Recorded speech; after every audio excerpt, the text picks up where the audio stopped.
Drop it. TBS FM. 현재 상황 문제 파악 맥락에 집중 묵직한 질문 흔들리지 않는 중심의 축제 일구 몸쪽 꽉 찬 돌 짚고 쇼미더뉴스 세상을 바라봐 어제의 뉴스가 오늘의 변화 쇼미더뉴스 진실을 찾아봐 오늘의 뉴스가 내일의 역사 쇼미더뉴스 꼭 알아는 뉴스만 골라서 전해드리겠습니다. 쇼미더 뉴스 채널부터 소개합니다. 뚱커바의 인사이트 K 배종찬 소장입니다. 힘내십시오. 뚱블리 정상근 시사 전문기자입니다. 네, 안녕하십니까. 예, 2021년 제3회 허리케인 어워즈 대상 지금 투표하고 있는데 배종찬 지지세가 만만치 않습니다. 대단해요. 근데 0934님이 1번 배동찬 네. 무효입니다. 예. 아니 1번이잖아요. 동찬으로 돼가지고 저를 가끔 동찬으로 부르시는 분도 계세요. 아니에요. 정상근 기자한테 미안하잖아요. 그만하자고. 미안합니다. 예. 저는 괜찮습니다. 괜찮아요. 네. 예. 자, 첫 번째 정상근 기자, 마음씨 좋은 정상근 기자. 첫 번째 어떤 쇼미더 뉴스입니까? 네, 브레이크 없는 준스톤입니다. 이준석 국민의힘 대표 얘기하는 거죠. 네, 맞습니다. 연일 윤석열 후보와 선대위를 공격하고 있어요. 네, 최근에 발언 수위가 점점 이제 높아지고 있는데요.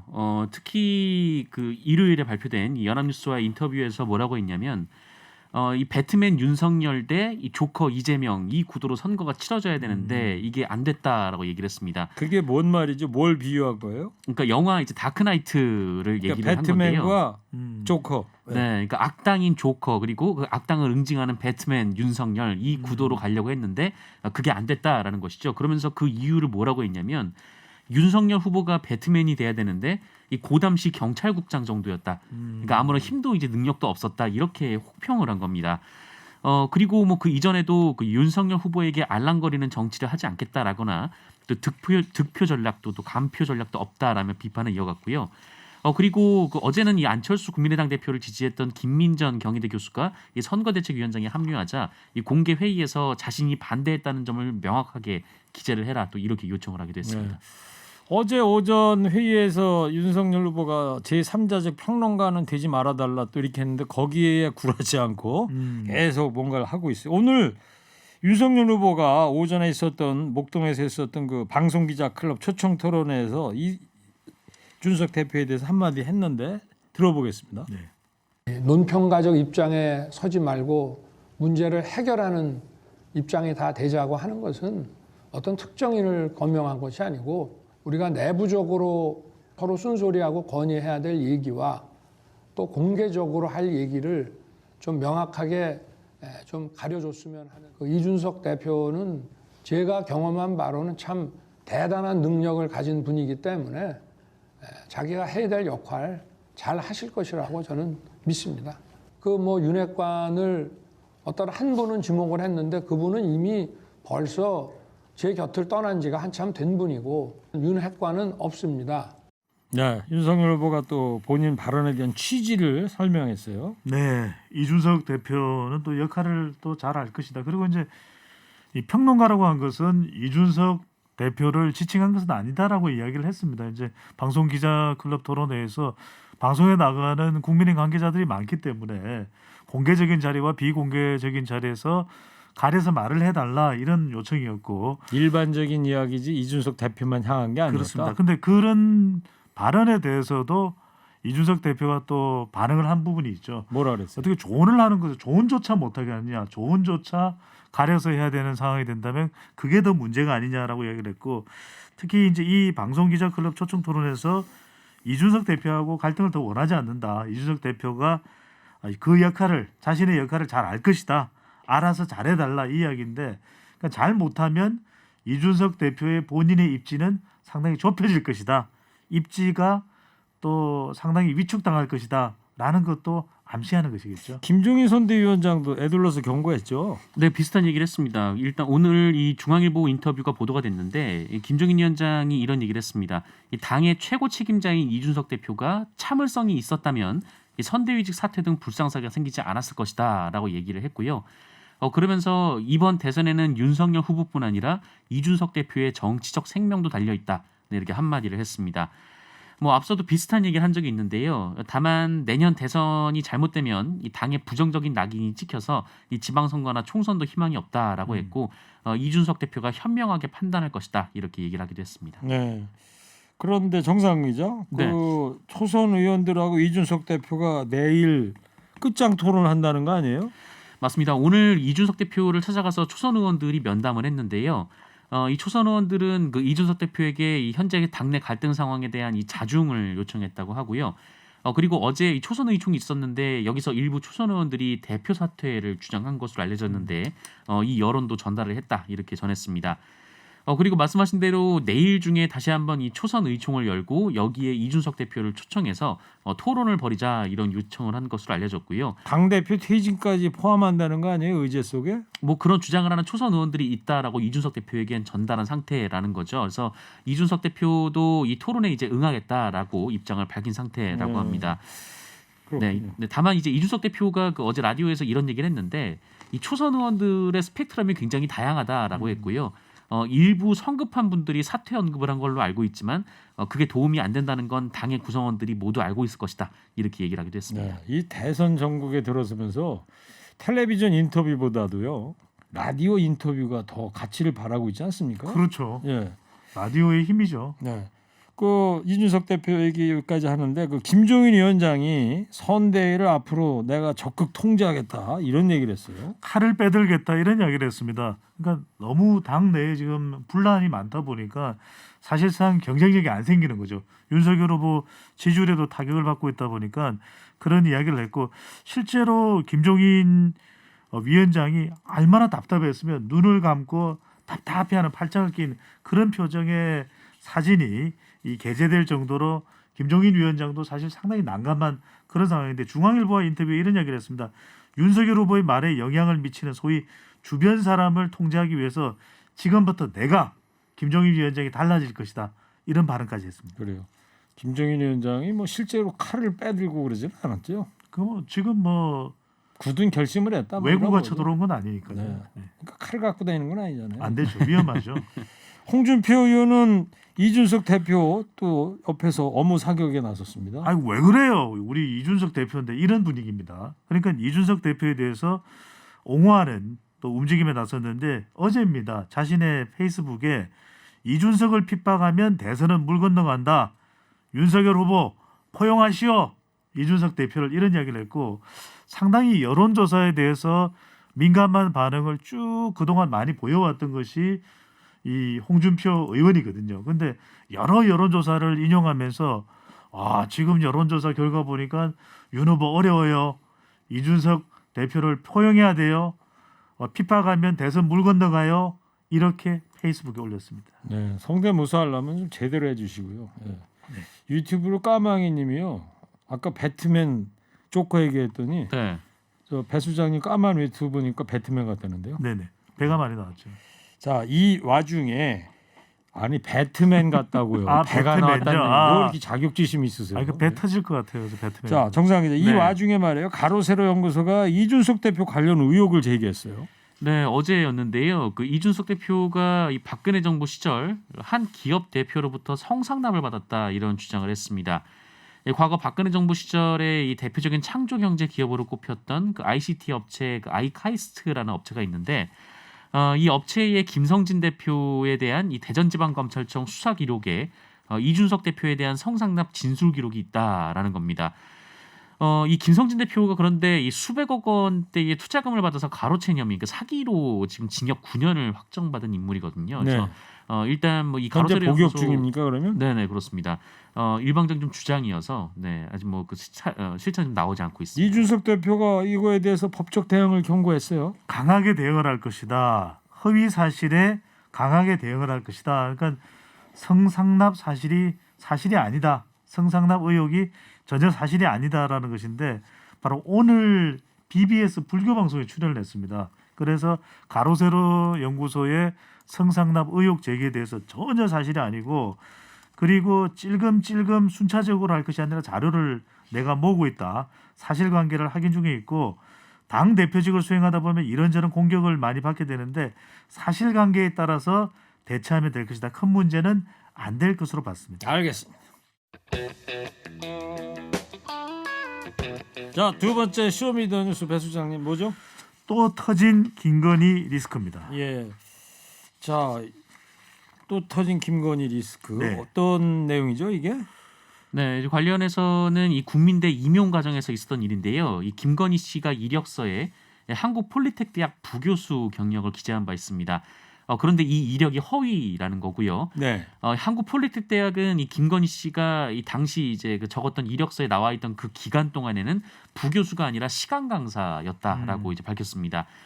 실제로 김건희 씨가 2005년부터 2006년까지 시간 강사 대우였고 2006년부터 2007년까지는 조교수 그리고 2008년과 2009년에는 부교수 대우를 받았는데 김건희 씨는 2005년 3월부터 2007년 8월까지 그러니까 시간 강사와 이 조교수 경력 일부를 부교수로 기재를 한 바 있습니다. 네.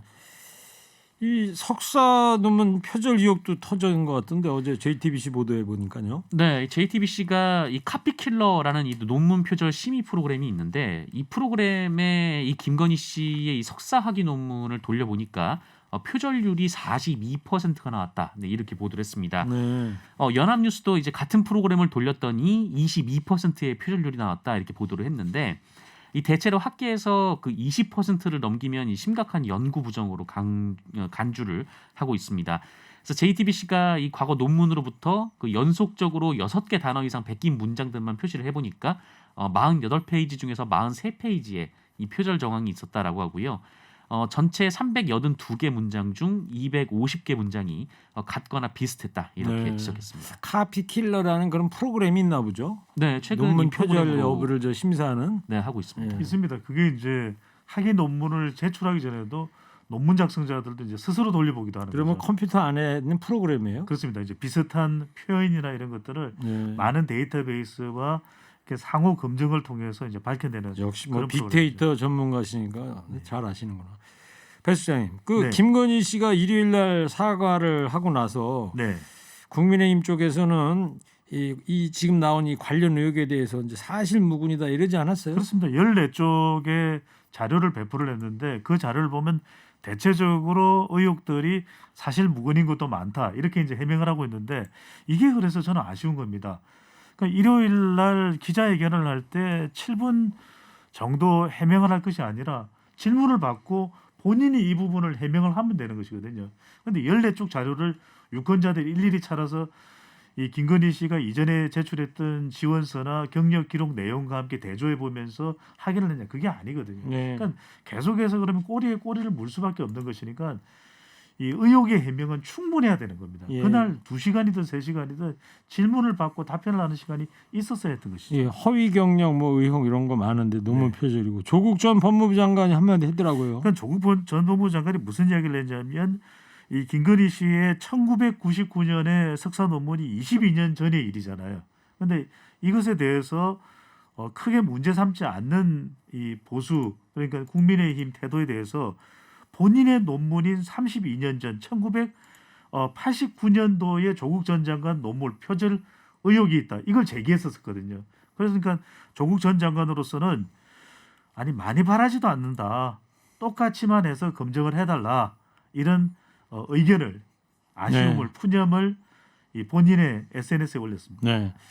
조국 전 장관 입장에서 뭐 내로남불 아니냐. 공정과 상식 어디 갔냐. 그러니까 22년 가지고 음. 지금 22년 지난 걸 가지고 검증을 하느냐는 이야기인데 본인의 논문은 32년 전이다. 네. 그것도 검증하지 않았냐 이거죠. 국민의힘 쪽에서는 뭐래요? 일단 국민의힘 쪽에서는 이 JTBC가 제시한 표절률 같은 경우에는 이 99년 논문을 현재 윤리 기준에 적용한 것이다 이렇게 얘기를 했습니다.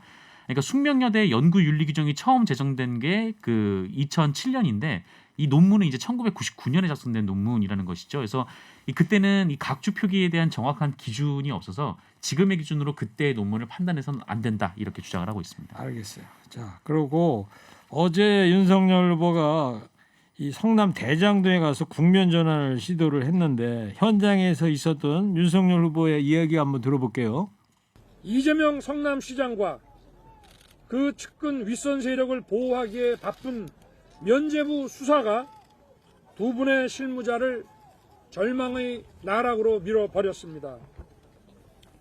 대장동 게이트를 설계하고 기획하고 지시하여 추천한 몸통, 이 부패 사슬의 최종 결재권자, 게이트 그림 완성에 절대로 없어서는 안 될 퍼즐, 바로 민주당 이재명 후보입니다. 오직 진실규명의 해법은 특검입니다. 네. 연설 때 앞에서 이런 이야기를 했어요. 네, 말 그대로 국면 전환이죠. 지금 배우자 리스크도 있고 지지율도 하락 추세인 이 윤석열 후보로서는 정권 교체 여론을 부각시키는 것도 이재명 후보를 겨냥하는 것이 최선이거든요. 그리고 이슈는 대장동 개발 사업 의혹에 정조준을 냈습니다. 대장동을 찾아가서 키워드를 보면은 우선 몸통은 이재명이다. 의혹 몸통은 이재명이다. 그리고 두 사람의 성남도시개발공사 전현직 실무자가 이 극단적인 선택을 한 것은 이재명 성남시장과 윗선 세력을 보호하기 위한 것이다. 이렇게 강조를 했고요. 부패 사슬의 최종 결정권자는 이재명 후보이기 때문에 빨리 특검을 수용하라는 점을 촉구했습니다. 네.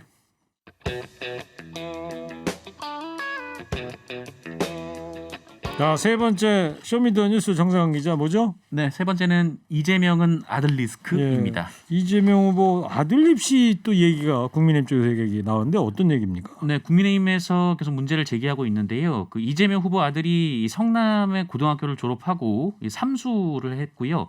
이후에 수시 전형으로 고려대에 진학을 했습니다. 그런데 이 국민의힘에서 제기하는 의혹은 이재명 후보의 아들이 해외 체류 경력이 없는데 외국어 능력이 있어서 이 수시 특별 전형에 합격을 했다. 이것이 상식적으로 수긍하기 어렵다라는 주장이었습니다. 그러니까 해외에 살지 않았는데 이 외국어를 잘해서 이 특별 전형에 합격했다는 것은 이건 좀 의혹이다 이렇게 주장을 하고 있는 상황입니다. 민주당에서 이거 사실 무근이다 이런 입장이죠. 그러니까 팩트 체크가 먼저 돼야 될 것 같아요. 일단은 삼수가 아닙니다. 이 아들 이동호 씨는 재수입니다. 그다음에 또 하나 국민의힘에서 제기한 수시 특별 전형이 아니고요. 일반 전형입니다. 그러니까 여기서는 이렇게 이야기하면 되는 거죠. 확인해라. 네. 이재명 후보는 전두환 관련 발언에 대해서 사과를 했더라고요. 네, 저의 실수이고 마음의 상처를 입은 분들께 죄송하게 생각한다라고 얘기를 했습니다. 이게 좋은 정책이면 어느 정권 것이든 쓰자는 차원의 얘기를 한 것인데 매우 부적절한 예까지 가버렸다라고 했고요. 그 사람, 그러니까 전두환 씨는 학살과 반란, 이 비민주적 정치 행위까지 용서의 여지가 없는 중대범죄자라고 지적했습니다. 네. 자, 마지막으로 이 대장동 특검 어떻게 돼가고 있습니까? 여야가 지금 뭐 합의까지는 아직 멀죠. 1월로 넘어가야 될 것 같습니다. 1월 중순께나 어느 정도 뭐 합의가 절충이 돼서 이 형식적인 조건이 갖추어지지 않을까 싶은데 계속해서 이재명 후보도 특검 도입하겠다. 윤석열 후보도 빨리 특검을 도입하라. 나도 환영한다. 그런 이야기를 하는데 실무진성에서 아직 절충이 안 되는 것 같아요. 수사 범위라든지. 어차피 특검이 국회에서 결정하는 거 아니겠어요? 맞습니다. 네. 그래서 여야 후보 둘이서 결정할 수 있는 문제도 아니고. 해를 넘겨서 내년 1월 한 중하순이나 가야 구체적으로 드러날 것 같습니다. 알겠어요. 자 마지막으로 한 줄 평하겠습니다. 자 핸드폰 껴주시고요. 연일 팀킬 중인 국민의힘 이준석 대표에게 한 줄 평 해주기 바랍니다. 먼저 뚱커벨부터 해주세요. 3, 2, 1. 배트맨 힘내세요. 모든 관직을 사탈하고 봉고파직하노라. 봉고파직 하겠다는데 어떡할 거예요 그래? 예. 파직 당해야죠. 자 이어서 정상환 기자 해주세요. 3, 2, 1. 혹시 대표 아니세요? 모든 관직을 사탈하고 봉고파직하노라. 둘 다 저 귀양 가야 되겠다. 관직이 나만하지 않네요. 예. 다시 할까요? 자 쇼미더뉴스 지금까지 배종찬 소장 정상근 기자였습니다. 두 분 고맙습니다. 쇼미더 뉴스.